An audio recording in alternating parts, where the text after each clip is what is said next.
বৃহস্পতিবার পবিত্র রাতে কেউ যদি এই দোয়াটি 100 বার পরে কোনো দিন পৃথিবীর কোনো মানুষের কাছে তার হাত পাততে হবে না। পৃথিবীর সব কিছু তার পায়ের নিচে আল্লাহ হাজির করে দিবেন। দারিদ্রতা থেকে মুক্তি দান করবেন, বিপদ আপদ থেকে মুক্তি দান করবেন, তার সম্মানকে সুউচ্চতা দান করবেন, অসুস্থতা থেকে দূরে রাখবেন।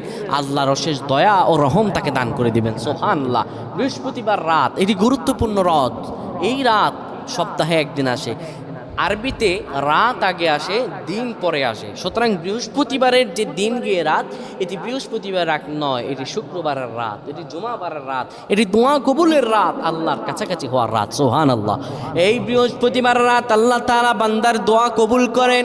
কেউ যদি বৃহস্পতিবার রাতে ঈশা নামাজের পরে পবিত্র হয়ে ইয়া হাইয়ু ইয়া হাইয়ু ইয়া হাইয়ু ইয়া রফিয়ু ইয়া রফিয়ু ইয়া রফিয়ু এই দোয়াগুলো পড়তে পারে 100 বার, আল্লাহ রাব্বুল আলামিন তার